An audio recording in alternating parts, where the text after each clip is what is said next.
Hello everyone. आज हम लोग स्टार्ट कर रहे हैं आपका class 11 business studies chapter number 2। Chapter name is forms of business organisation. I think आप लोगों ने फर्स्ट चैप्टर पढ़ा होगा कि बिजनेस क्या होता है, कैसे हम बिजनेस करते हैं, how to start a business, business की कैरेक्टरिस्टिक्स क्या होती हैं। ठीक है, तो उसी में आगे हम फर्दर मूव कर रहे हैं अपने चैप्टर सेकंड में। और चैप्टर सेकंड में हम लोग जो पढ़ रहे हैं बेटा, हम लोग पढ़ेंगे फॉर्म्स ऑफ बिजनेस ऑर्गेनाइजेशंस के बारे में। मतलब कितने तरीके की बिजनेस ऑर्गेनाइजेशंस होती है। ठीक है, बेसिकली कुछ पब्लिक होती हैं, कुछ प्राइवेट होती हैं। तो चैप्टर सेकंड में हम जो कवर करने वाले हैं वो सारे private forms of business organisation cover करने वाले हैं।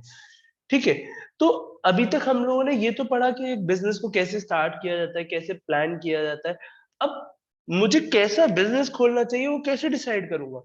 भाई वो मैं डिसाइड करूंगा उसके एडवांटेजेस को पढ़ के, उसके डिसएडवांटेजेस को पढ़ के कि भाई उसके एडवांटेजेस क्या है, व्हाट आर दी एडवांटेजेस, उसके डिसएडवांटेजेस क्या है, डीमेरिट्स क्या है, what are the demerits.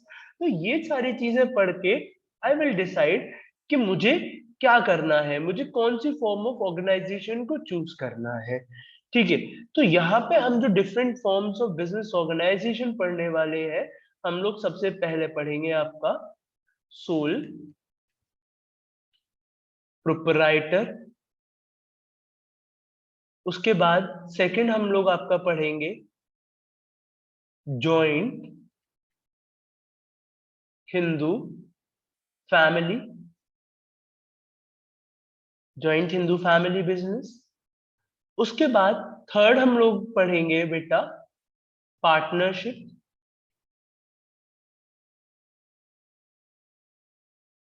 Partnership के बाद हम लोग पढ़ेंगे कोऑपरेटिव सोसाइटी।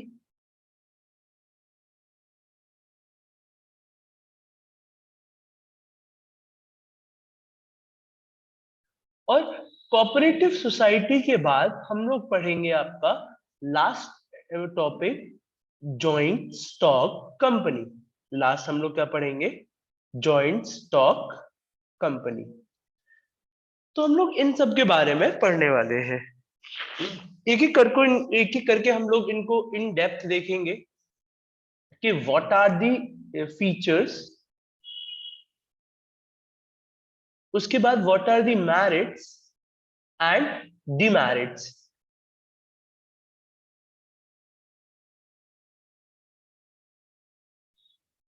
ठीक है, हम लोग पहले उसके फीचर्स देखेंगे, मेरिट्स देखेंगे, डिमेरिट्स देखेंगे। पांचों को हम लोग इस ग्राउंड पे कवर करेंगे।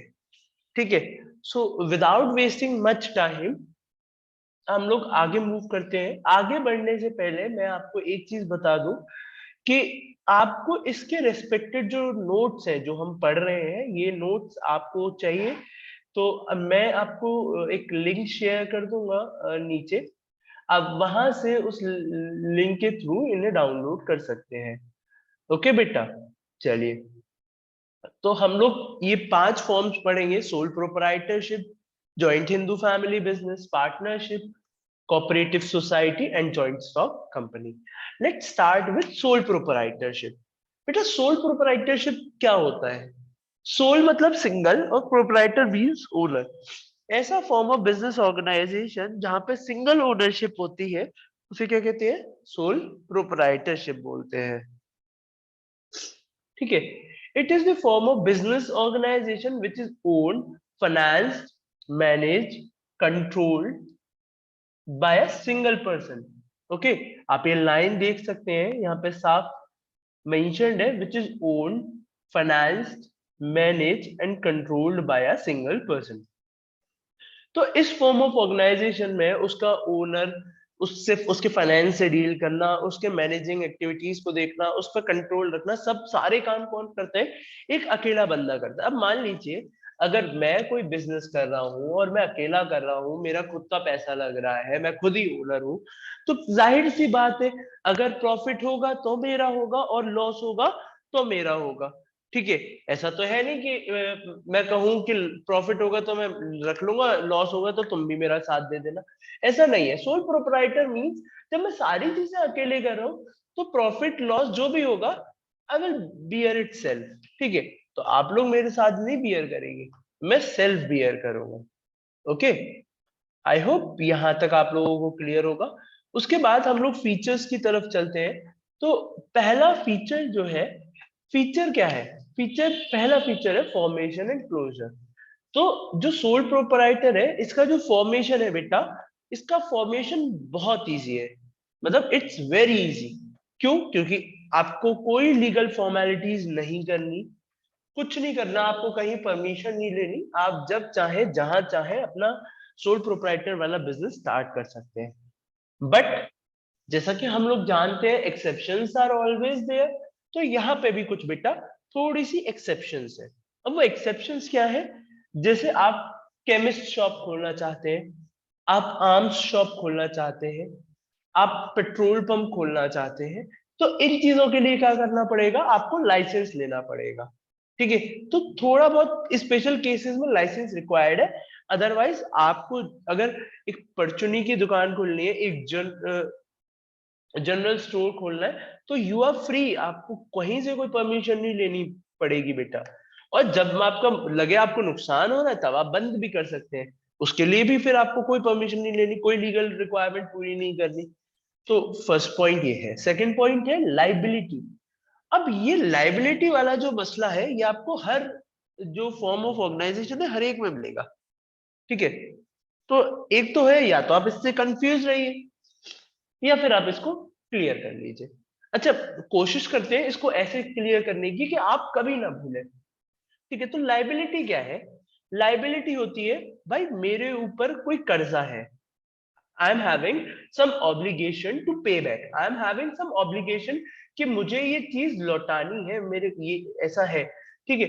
अब सोल प्रोप्राइटर के केस में उसे कहा कि अनलिमिटेड है तुम्हारी लाइबिलिटी। लाइबिलिटी क्या है तुम्हारी? अनलिमिटेड। यहाँ पे अनलिमिटेड के दो सेंस समझ सकते हैं आप। एक सेंस तो ये है अनलिमिटेड मतलब जितना चाहे उतना ले लो बेटा, ये तो मतलब है। अपार्ट फ्रॉम दिस एक मतलब और है, भाई लौटाना भी तो है पैसा। अगर कल को आप लौटा नहीं पाए तो आपकी पर्सनल एसेट्स भी सोल्ड कर दी जाएंगी आपके लॉस को रिकवर करने के लिए। पर्सनल एसेट्स मतलब जो आपकी बिजनेस की एसेट्स है वो तो बिकी जाएंगी, पर आपकी जो पर्सनल एसेट्स है वो भी सोल्ड कर दी जाएंगी आपके लॉस को रिकवर करने के लिए। आई होप आप सबने मूवी देखी होगी शिवाजी द बॉस, और वहां पे आपने देखा होगा कि जब बैंक उसको वो करती है तो उसकी सारी पर्सनल प्रॉपर्टी ले लेती है, इवन उसकी वॉच तक ले लेती है।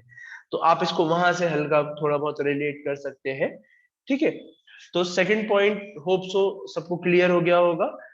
Moving next, sole risk bearer and profit recipient. भाई जब मेरा बिजनेस है, मैं ओनर हूं, मैं पैसा लगा रहा हूं, मैं सब कर रहा हूं, तो रिस्क होगा वो भी मेरा अकेले का है, और अगर प्रॉफिट होगा वो भी मेरा अकेले का है, मेरे साथ कोई बांटने नहीं आएगा। और मैं अब नेक्स्ट पॉइंट पे मूव करते हैं। नेक्स्ट पॉइंट कह रहा है आपको वन मैन कंट्रोल। तो बेटा ये तो मैं बार बार आपको बोल रहा हूँ कि सोल प्रोपराइटरशिप में क्या होता है? सोल प्रोपराइटरशिप में वन मैन कंट्रोल होता है, एक इंसान कंट्रोल करता है सारे बिजनेस एक्टिविटीज को, ठीक है। तो owned and manage by a single person. तो अब भाई इसको किसी की परमिशन तो रिक्वायर्ड है नहीं, जब ये है ही सोल प्रोपराइटर तो इसको किसी की परमिशन रिक्वायर्ड नहीं है। अच्छा, ये जो फिफ्थ पॉइंट है बेटा, फिफ्थ पॉइंट जो है इसको थोड़ा सा आप इंपॉर्टेंट मार्क कर लीजिएगा फिफ्थ पॉइंट को। क्यों? क्योंकि फिफ्थ पॉइंट इंपॉर्टेंट है, नो सेपरेट लीगल एंटिटी।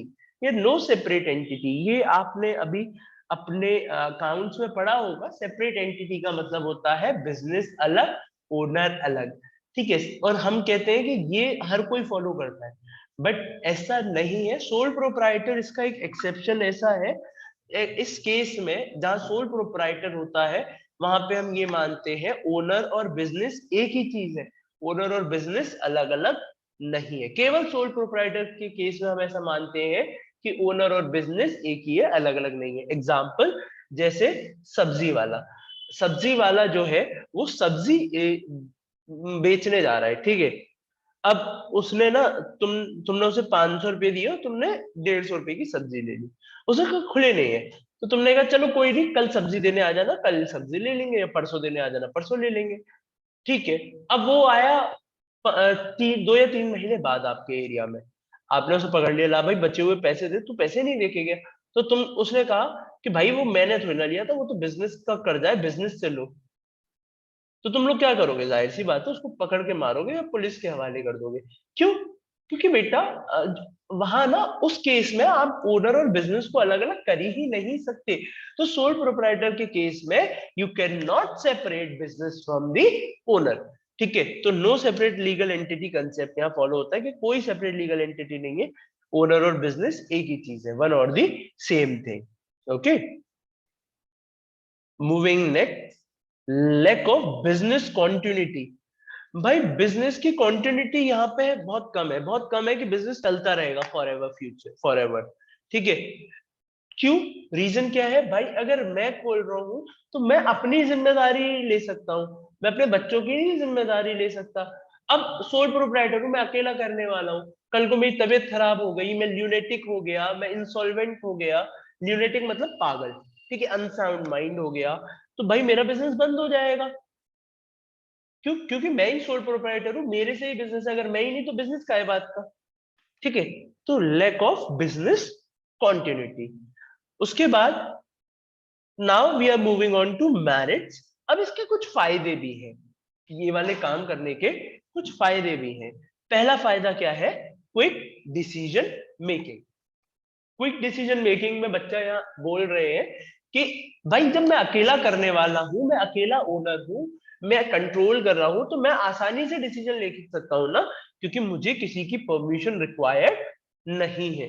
ठीक है, I can take myself, I can take decision myself, I don't require anyone else कि मेरे को हेल्प करे या मेरे को सजेस्ट करे, आई डोंट रिक्वायर दैट। ठीक है, नेक्स्ट जो है वो है सेंस ऑफ अकम्प्लिशमेंट। भाई मैं काम क्यों करूंगा? मुझे ये महसूस होना चाहिए कि मैं अपने लिए कर रहा हूं, मैं अपने सेटिस्फेक्शन के लिए काम कर रहा हूं। तो इसी को बोलते हैं सेंस ऑफ अकम्प्लिशमेंट, जहां मुझे ये फील होगा मैं अपने लिए कर रहा हूं, तो मैं ज्यादा करूंगा तो अपने लिए कर रहा हूँ, कम कर रहा हूं तो अपने लिए कर रहा हूं, तो मैं ज्यादा मेहनत करूंगा कि मुझे ज्यादा सेटिस्फेक्शन मिले, या ज्यादा, क्योंकि मैं अपने लिए काम कर रहा हूँ, किसी और के लिए नहीं काम कर रहा। ठीक है। Third point, secrecy.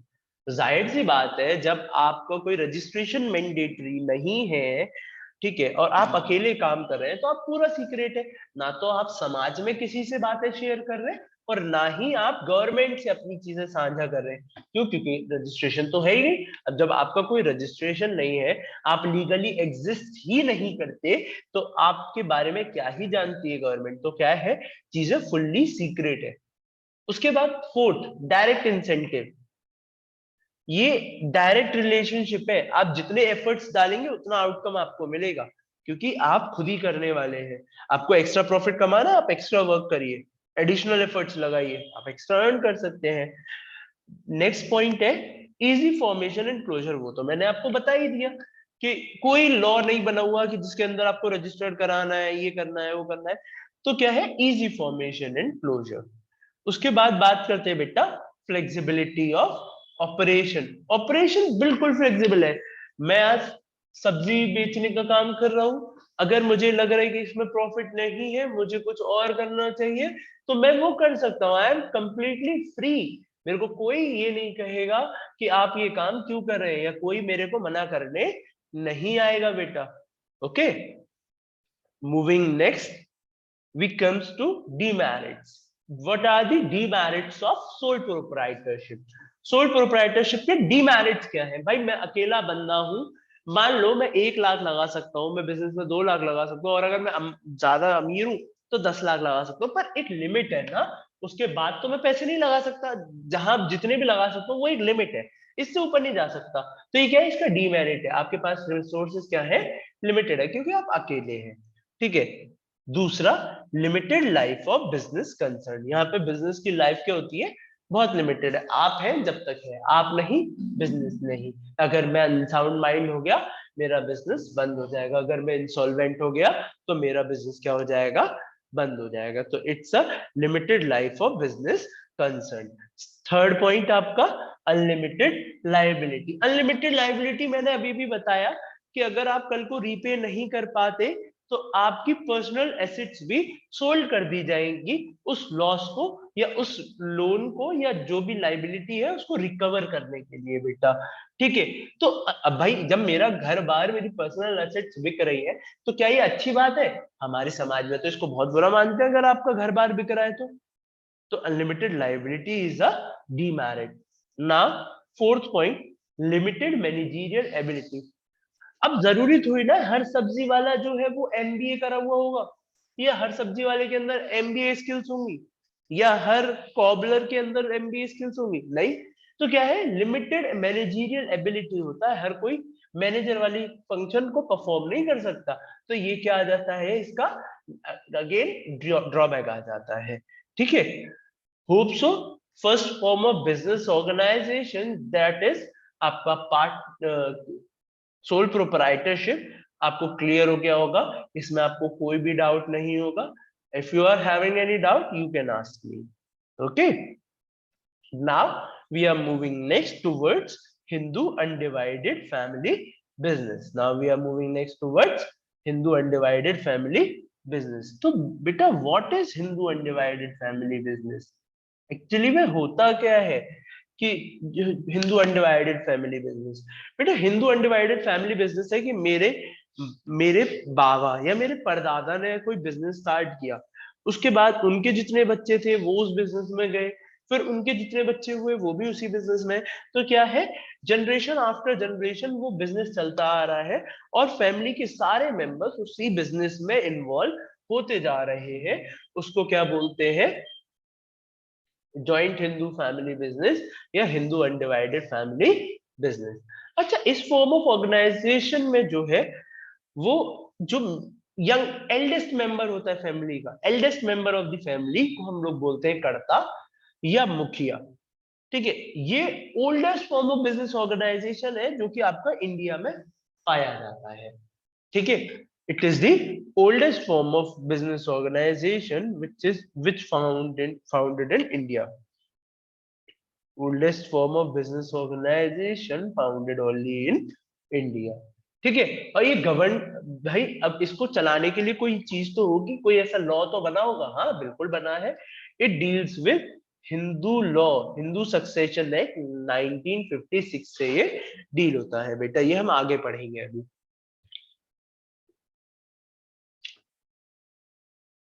उसके बाद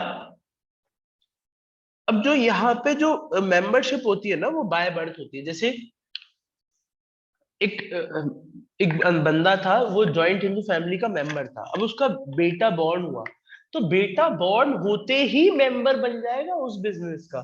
ठीक है। तो यहाँ पे क्या होता है, बाय बर्थ होता है। मेंबरशिप क्या होती है, बाय बर्थ होती है। ठीक है।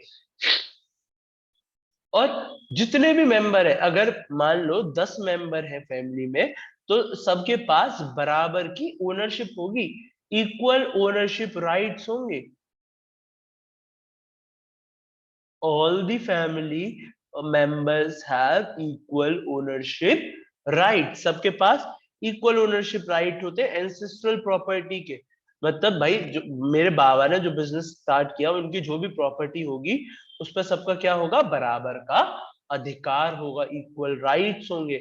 बट यहाँ पे बस एक ही डिफरेंस है, जो एल्डेस्ट मेंबर है उसको क्या बोल देते हैं, कर्ता, और जो यंगेस्ट मेंबर होते हैं, अदर मेंबर्स जो होते हैं, उनको बोलते हैं बेटा को पार्टनर्स, को पार्टनर्स और को पार्टनर्स। ठीक है, ये चीज ध्यान रखने वाली है। ओके, तो आई होप यहां तक आप सबको क्लियर होगा, कोई भी डाउट नहीं होगा। आगे मूव करते हैं। इंडिया में ना बेटा दो सिस्टम फॉलो होते हैं, एक दया भागा सिस्टम और दूसरा मित्तिक आश्रय सिस्टम। एक दया भागा सिस्टम और दूसरा मित्तिक आश्रय सिस्टम। जो आपका दया भागा सिस्टम है, यहाँ पे मेल के साथ साथ फीमेल मेंबर्स भी फैमिली के को पार्टनर्स बन जाते हैं, मतलब मेल तो बनते ही बनते हैं, मेल के साथ साथ फीमेल मेंबर्स भी को पार्टनर्स बन जाते हैं जॉइंट हिंदू फैमिली बिजनेस में। वहीं अगर मित्तिक आश्रय सिस्टम की मैं बात करूं, मित्तिक आश्रय सिस्टम में केवल मेल मेंबर जो है वो को पार्टनर्स बनते हैं जॉइंट हिंदू फैमिली बिजनेस में। ठीक है। अब जो आपका दया बागा सिस्टम है वो आपका केवल और केवल वेस्ट बंगाल में लगता है। अदरवाइज जो आपका मृत्तिकाश्रा सिस्टम है ये रेस्ट ऑफ इंडिया में लगता है एक्सेप्ट वेस्ट बंगाल। तो वेस्ट बंगाल में ही केवल दया भागा सिस्टम लगता है, अदरवाइज पूरे इंडिया में मृत्तिकाश्रा सिस्टम लगता है। अगेन मृत्तिकाश्रा सिस्टम में मेल मेंबर्स होते हैं और दया भागा सिस्टम में मेल और फीमेल दोनों होते हैं। अच्छा, अब इसको याद रखने का तरीका, सर ये याद कैसे रखा जाए, तो बिल्कुल बताऊंगा बेटा। एम फॉर मेल और एम फॉर मृत्तिकाश्रा सिस्टम। ठीक है। दूसरी तरफ आपका दया भागा। ठीक है। तो दया दया बहन आपने सुना होगा, तारक मेहता का उल्टा चश्मा आप सबने देखा होगा। तो दया बहन क्या है, फीमेल है। तो दया भागा सिस्टम में we talk about female. Okay, now moving towards features of joint Hindu family business. Joint Hindu family business के फीचर्स क्या क्या है। पहला फीचर जो है वो क्या है, फॉर्मेशन। अब इसके फॉर्मेशन के लिए क्या क्या चीजें रिक्वायर्ड है भाई। जॉइंट हिंदू फैमिली है तो एक अकेले इंसान से तो होगा नहीं, अगर अकेला होगा तो वो सोल प्रोप्राइटरशिप में आ जाएगा। तो क्या होना चाहिए, एटलीस्ट 2 मेंबर्स। ठीक है, कम से कम 2 मेंबर तो होने ही चाहिए। अब मेंबर है, चलो मेंबर है, साथ ही साथ कुछ एंसेस्ट्रल प्रॉपर्टी या कुछ एंसेस्ट्रल बिजनेस होना चाहिए जो पहले से चला आ रहा है, खानदानी कोई बिजनेस ऐसा होना चाहिए। ठीक है। तो ये 2 मेन रिक्वायरमेंट्स है फॉर्मेशन के लिए। आगे बढ़ते हैं थोड़ा सा।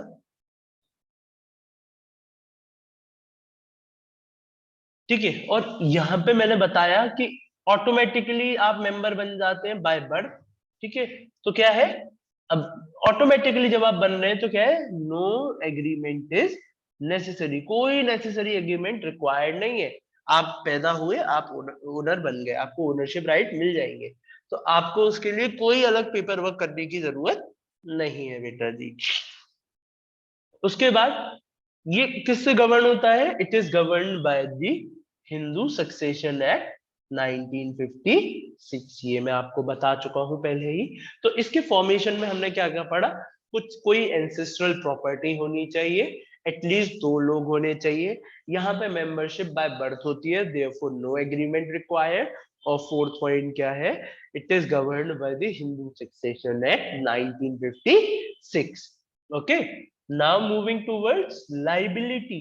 ठीक है। तो यहाँ पे लाइबिलिटी ऑफ कर्ता क्या होती है, लाइबिलिटी ऑफ कर्ता क्या होती है यहाँ पे, अनलिमिटेड। लाइबिलिटी ऑफ कर्ता क्या होती है, अनलिमिटेड। और अदर को पार्टनर्स की लाइबिलिटी क्या होती है, लिमिटेड। ऑल अदर मेंबर्स की जो लाइबिलिटी है वो क्या होती है, इज लिमिटेड।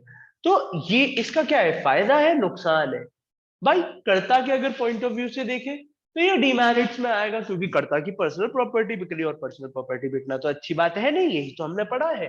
बट को पार्टनर्स की तो कोई एसेट्स नहीं बिक रही, कुछ नहीं हो रहा। तो को पार्टनर्स के केस में क्या है, ये अच्छी चीज, एडवांटेज है। तो दोनों की लाइबिलिटी हमने देखी। को पार्टनर्स की जो लाइबिलिटी होती है वो लिमिटेड होती है। अच्छा, लिमिटेड भी कहां तक, जहां तक उनकी एंसेस्ट्रल प्रॉपर्टी है। भाई एक एंसेस्ट्रल प्रॉपर्टी में से मेरे हिस्से में 50 लाख की वैल्यू की चीज आ रही थी, तो मैं कहां तक की लाइबिलिटी बियर करूंगा, 50 लाख तक की। इसके बाद मुझे मेरी पर्सनल एसेट से आप लोग टच नहीं कर सकते अगर मैं को पार्टनर हूं। और अगर मैं करता हूं तो आप मेरी एंसेस्ट्रल प्रॉपर्टी तो छोड़ो, आप मेरी पर्सनल प्रॉपर्टी तक पे भी वो कर सकते हैं, क्लेम कर सकते हैं। ओके, तो होप सो यहां तक आप लोगों को क्लियर हो गया होगा। आगे बढ़ते हैं। आगे है कंट्रोल। ठीक है। तो कंट्रोल मैंने बताया, कंट्रोल कौन करता है, eldest member of the family, that is known as karta. ठीक है।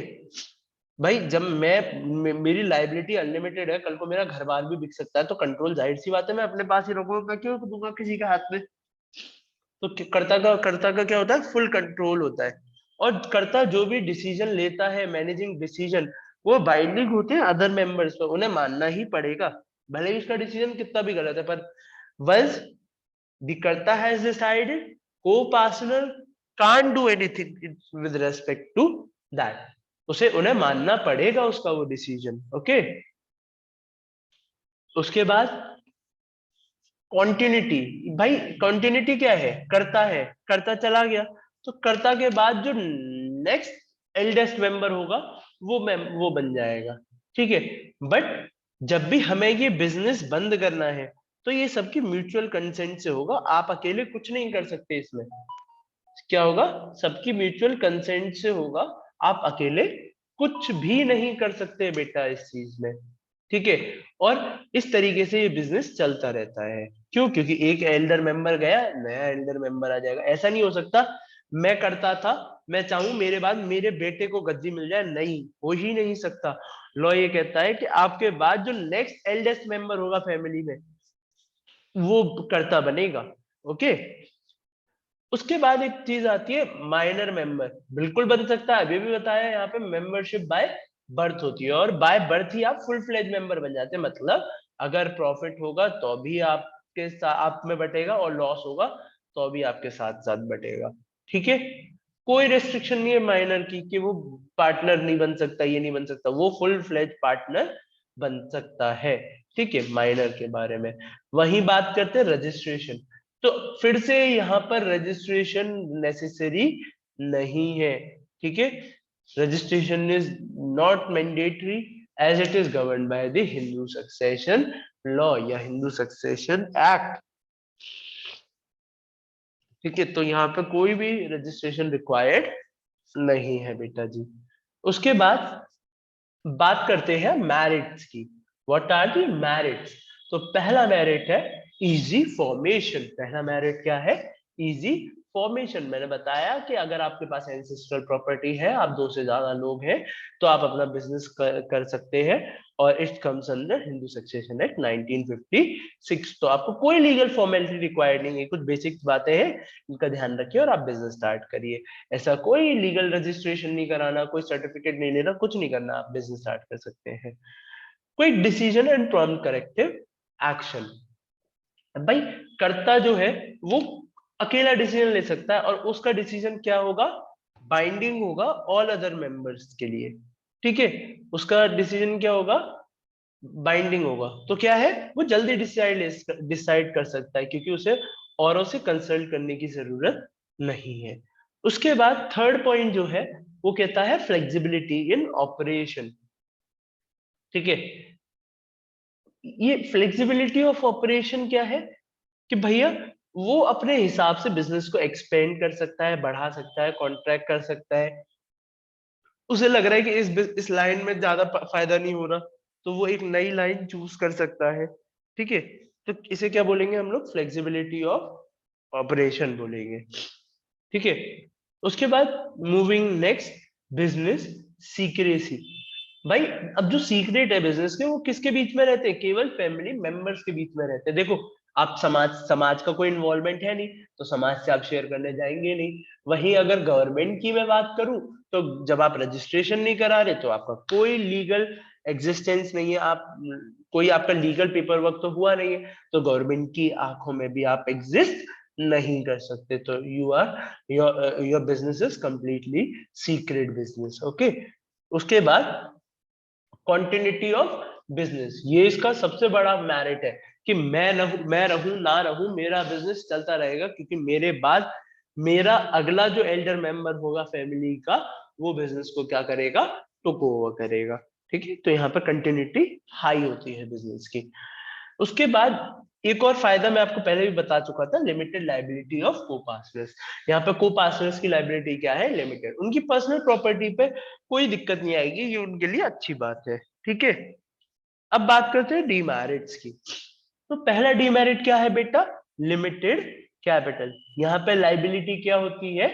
लिमिटेड होती है। मतलब लाइबिलिटी, सॉरी सॉरी सॉरी, यहाँ पे जो कैपिटल होती है वो लिमिटेड होती है। भाई एंसेस्ट्रल प्रॉपर्टी है, वही लग रही है, उसके बाद कोई नहीं लगाता, तो क्या है, यहाँ पे एक लिमिट में है कैपिटल। अब लोग तो बढ़ते जा रहे हैं ना, पर कैपिटल तो वही की वही है।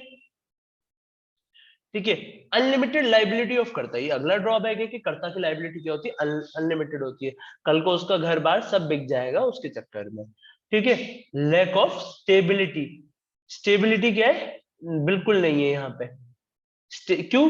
क्योंकि यहाँ पे फैमिलीज के बीच में जो बनना ना थोड़ा मुश्किल है। ठीक है। क्यों? अगर फैमिली के रिलेशन अच्छे हैं तो बिजनेस लंबा चल सकता है, और अगर फैमिली के रिलेशन थोड़े गड़बड़ है तो क्या हो जाएगा, बिजनेस ड्रॉप हो जाएगा। ठीक है। तो लैक ऑफ स्टेबिलिटी, ये किताबी बातें हैं कि सब लोग मिलकर बिजनेस चला रहे हैं। फिर क्या होता है, less of motivation. Less of motivation क्या है, अब मान लीजिए मेरे पापा है और मैं हूं, बट मेरे ताऊजी के जो बच्चे हैं वो, ताऊजी तो बिजनेस पे ध्यान देते हैं, ताऊजी के बच्चे बिल्कुल ही ध्यान नहीं देते, पर उन्हें मिल तो रहा है, फिर भी मिल रहा है, तो मैं सोचूंगा कि यार मैं भी क्यों करूं, मुझे भी तो मिल ही जाएगा ना शेयर। तो क्या है, यहाँ पे मोटिवेशन नाम की चीज नहीं है, मोटिवेशन खत्म हो चुका है। उसके बाद फिफ्थ पॉइंट, अगर मेरे अंदर कोई काबिलियत नहीं है तो मैं बाहर से लोगों को हायर नहीं कर सकता, ये इसकी अगली लिमिटेशन है। No entry for non family member, बाहर का कोई फैमिली अदर मेंबर बिजनेस में पार्टिसिपेट नहीं कर सकता, बिजनेस का ओनर नहीं बन सकता, ये इसकी अगली ड्रॉबैक है। ठीक है। Last one is no legal status. मैंने बताया जब तक आपका रजिस्ट्रेशन नहीं होगा तो आपका कोई लीगल स्टेटस भी नहीं होगा। There is no legal status, आपका कोई भी लीगल स्टेटस नहीं है। ठीक है। उसके बाद आगे बढ़ते हैं, moving towards the third. Before that आपको यहां तक क्लियर होगा? कोई भी डाउट होता है you can ask me out. Okay. Next we are moving towards partnership. ठीक है। ये पार्टनरशिप क्या होता है? Partnership firm came into existence because of shortcomings of. अब क्या है, जो पार्टनरशिप है ना, वो क्यों एग्जिस्टेंस में आई, पार्टनरशिप इमर्ज कैसे हुई? पार्टनरशिप जब इमर्ज हुई वो इसलिए इमर्ज हुई जो शॉर्टकमिंग्स थी। किसकी? जो शॉर्टकमिंग्स थी आपकी सोल प्रोपराइटर की और जॉइंट हिंदू फैमिली बिजनेस की, उसको ओवरकम करने के लिए हम एक नई फॉर्म लेके आए जिसको हमने क्या बोला, पार्टनरशिप। ठीक है। तो पार्टनरशिप क्या होती है, जहां पे दो या दो से ज्यादा लोग, टू और मोर देन टू पर्संस, ठीक है, इच्छा जाहिर करते हैं कि वो एक साथ काम करेंगे, willing agree to carry on some lawful business. ठीक है, जायज बिजनेस करेंगे जॉइंटली, एक साथ, and share the profit and loss of the business, और साथ मिलके ही प्रॉफिट एंड लॉस को बांटेंगे। अब इस बात को मैं एक एग्जांपल से समझाता हूँ। लॉफुल बिजनेस, ठीक है, अब ऐसा नहीं है कि दो लोग मिलके कहे यार ऐसा करते हैं, चल मिलके चोरी करेंगे और आधा आधा जो भी चोरी करके लाएंगे वो आधा आधा, बेटा वो पार्टनरशिप नहीं है। ठीक है। क्यों? क्योंकि बिजनेस क्या होना चाहिए, लीगल। और आपने क्या कंडीशन रखी है कि जो भी कुछ होगा वो आपस में बट जाएगा, दो या दो से ज्यादा लोग। ठीक है। अब इनको कलेक्टिवली फर्म बोलते हैं और इंडिविजुअल इन्हें क्या बोला जाता है, पार्टनर बोला जाता है। ठीक है। उसके बाद ये जो डेफिनेशन है बेटा आपकी, अ, ये इंडियन पार्टनरशिप एक्ट 1932 वाली, इस डेफिनेशन को याद कर लीजिएगा, इट्स अ इंपॉर्टेंट डेफिनेशन। ठीक है। इट्स अ इंपॉर्टेंट डेफिनेशन बेटा। ठीक है। तो ये पार्टनरशिप की डेफिनेशन एक बार पढ़ लेते हैं। Partnership is the relation between two between persons who have agreed to share profit of a business carried on by all or any of them acting for all। इसका मतलब क्या है, इस लाइन का मतलब क्या है, business carried on by all or any one of them acting for all। या तो सब मिलके बिजनेस करें, ये चार लोग हैं, या तो ये चारों मिलके बिजनेस करें, या तो ये चारों मिलके बिजनेस करें, या फिर कोई एक बिजनेस करे सबके बिहाफ पे। मान लो चारों किसी दिन नहीं है, मैं अकेला हूं, तो मुझे अकेले को डिसीजन लेने पड़ेंगे ना, अकेले को बिजनेस संभालना पड़ेगा, या तो सब मिलके करे या फिर कोई एक करे सबके बिहाफ पे। ठीक है। होप सो आपको ये पार्टनरशिप की डेफिनेशन समझ में आई होगी, यहाँ तक कोई दिक्कत नहीं होगी आप लोगों को। उसके बाद आगे बढ़ते हैं बेटा फीचर्स ऑफ पार्टनरशिप। तो पार्टनरशिप का फीचर क्या है? फॉर्मेशन। ठीक है, फॉर्मेशन सबसे पहली बात, फीचर में पहला क्या है? फॉर्मेशन। तो पार्टनरशिप का फॉर्मेशन क्या है? पार्टनरशिप जो डील होता है वो डील होता है आपका इंडियन पार्टनरशिप एक्ट 1932 से। ठीक है, यहाँ पे जो एग्जिस्टेंस होता है वो लीगल होता है। लीगल एग्रीमेंट, आप ओरल चाहे ओरल, आप अगर रिटन चाहते हैं तो रिटन। तो ओरल तो कोई एग्रीमेंट होता नहीं है, वो तो वैसी कहने वाली बात है। तो अगर आप रिटन एग्रीमेंट है तो आप लीगली एग्जिस्ट करते हैं, और आपका रिटन एग्रीमेंट नहीं है तो भैया हमें नहीं पता तुम्हारे बीच में क्या चल रहा है। ठीक है, यहाँ पे क्या लिख रहा है? रिटन और oral, but in order to avoid any dispute written agreement is preferred. Law नहीं कहता आप ओरल कराइए, आप रिटन कराइए, लॉ कहता है जो आपकी मर्जी है आप वो कराइए। बट साथ में एक और चीज बोलता है कि हम हेल्प तभी कर पाएंगे जब आपके पास रिटन चीज होगी। जाहिर सी बात है, कल आपके और आपके पार्टनर के बीच में लड़ाई होती है, आप कोर्ट में जाते हैं, तो जज साहब क्या पूछेंगे? जज साहब कहेंगे पहले तो वो बताओ कि तुम्हारे बीच में क्या एग्रीमेंट हुआ था। मैंने कहा ये हुआ था, तो जज साहब कहते कोई प्रूफ है?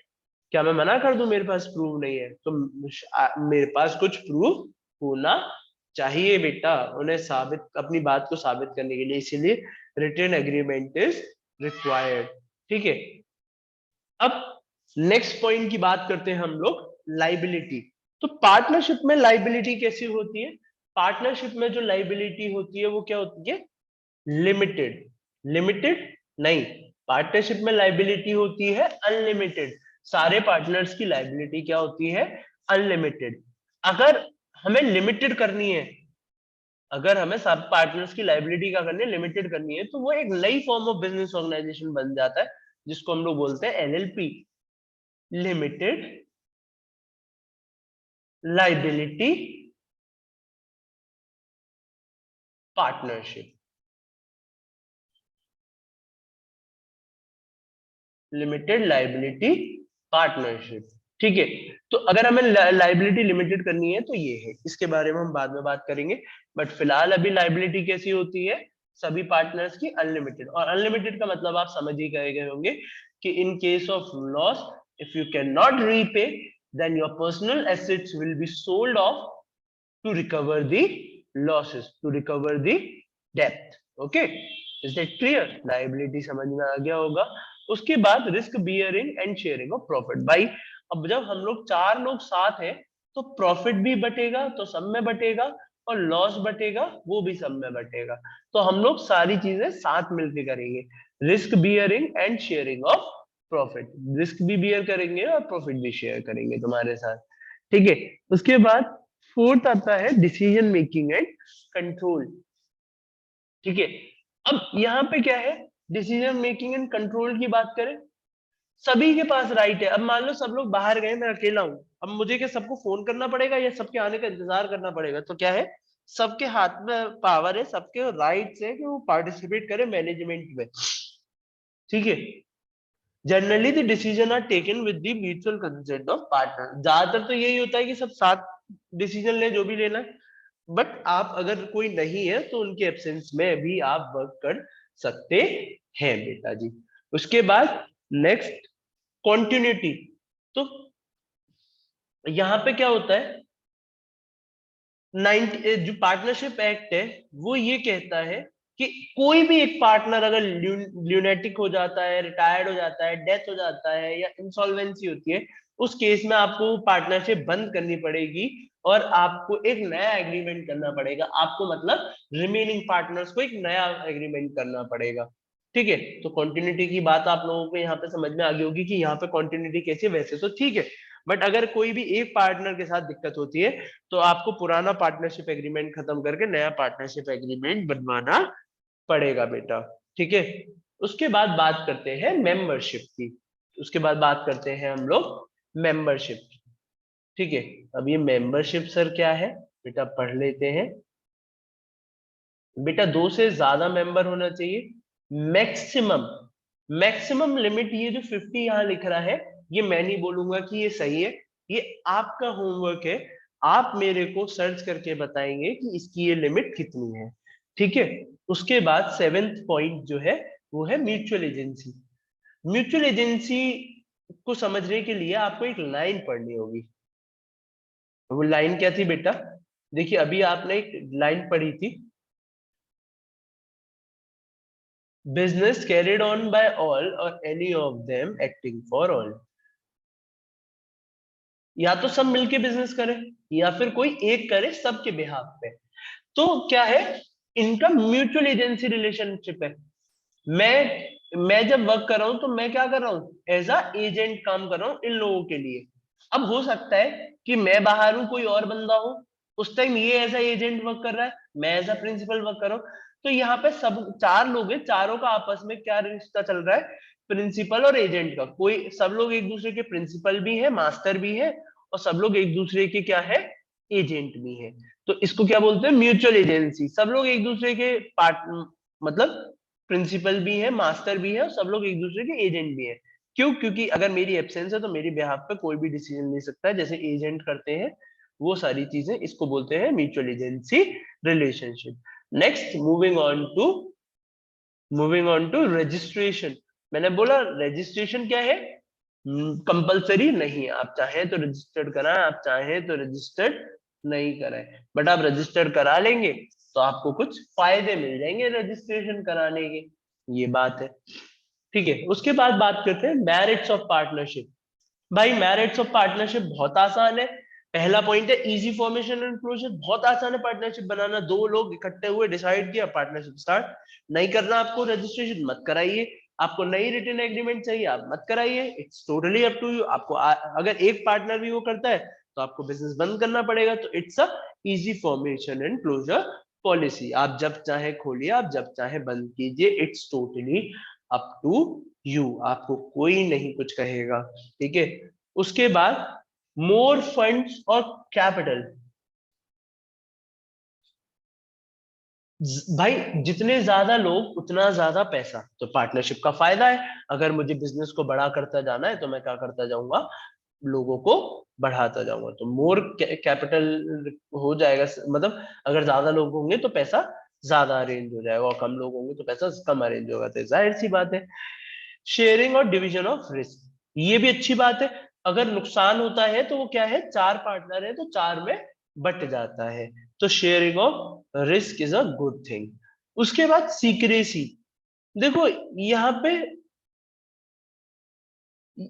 सीक्रेसी तो है, कई जगह है कई जगह नहीं है, बट ये रेस्ट्रिक्ट, ये जो है इनके लिए कंपलसरी नहीं है कि इन्हें अपने अकाउंट्स दिखाने ही है गवर्नमेंट को। अगर ये गवर्नमेंट के पास रजिस्टर्ड है, गवर्नमेंट की आइज में वो करते हैं, तो इनको अकाउंट शो करना है, अदरवाइज कोई दिक्कत नहीं है। तो यहाँ पे सीक्रेसी क्या है, सेमी सेमी है। मतलब जिन लोगों का रजिस्ट्रेशन है उन उनके लिए सीक्रेसी नहीं है, जिन लोगों का रजिस्ट्रेशन नहीं है उनके लिए फुल सीक्रेसी वाली बात है। ठीक है। अब बात करते हैं लिमिटेशंस ऑफ पार्टनरशिप। तो पहला लिमिटेशन क्या है, अनलिमिटेड लाइबिलिटी। ये तो हर जगह लिमिटेशन है, और ये मैं आपको बता चुका हूं कि in case of loss, if your assets are not sufficient to pay back, your personal assets will be taken to recover the losses. Okay. Limited resources। भाई सही बात है, अगर चार पार्टनर भी हैं तो उनकी भी तो रिसोर्सेज एक लिमिट तक ही है। तो ये अगेन ड्रॉबैक है। भाई सबके रिसोर्सेज एक लिमिट तक ही होंगी, तो अनलिमिटेड तो किसी के पास नहीं है, अनलिमिटेड पैसा तो किसी के पास नहीं है ना। अंबानी के पास भी एक टाइम पे आके रिस्ट्रिक्शन आ जाएगी, रिस्ट्रिक्ट हो जाएगा, तो क्या अनलिमिटेड पैसा किसी के भी पास नहीं है। Possibility of conflict. भाई अगर चार लोग मिलकर काम कर रहे हैं तो चार लोगों का एक जैसा दिमाग होना, साथ चल पाना भी बहुत मुश्किल है। तो क्या है, possibility of conflict is very very high. उसके बाद fourth point, lack of continuity. Lack of continuity मतलब अगर कोई एक पार्टनर भी बोलेगा तो मुझे क्या करना पड़ेगा, बिजनेस बंद करना पड़ेगा। ये मैं आपको बता चुका हूँ। भले ही फिर मुझे बाद में नया एग्रीमेंट कराना पड़े, पर उस टाइम तो बिजनेस बंद हो गया ना मेरा। तो ये क्या है, इसका ड्रॉबैक है। उसके बाद lack of public confidence. Public का भरोसा नहीं है। पब्लिक भरोसा नहीं करती पार्टनरशिप पे। क्यों? क्योंकि आप लीगली एग्जिस्ट नहीं करते, आपके अकाउंट्स पब्लिश नहीं है। और पार्टनरशिप में मुझे नहीं मालूम, कल को आप दोनों की लड़ाई होगी तो मैं किसके पास जाऊंगा। तो पब्लिक कम भरोसा करती है इन पे। ठीक है, आई होप आपको यहां तक क्लियर होगा। ठीक है, इसके बाद हम लोग नेक्स्ट क्लास में कवर करेंगे। यहां तक अच्छे से पढ़िएगा। जो भी इसके रिस्पेक्टेड नोट्स हैं वो आपको मैं लिंक शेयर कर दूंगा, आप वहां से उन्हें डाउनलोड कर लीजिएगा। प्लीज ध्यान से पढ़िएगा, जो भी डाउट्स होते हैं आप पूछ सकते हैं। Okay friends, bye bye, take care, have a good day.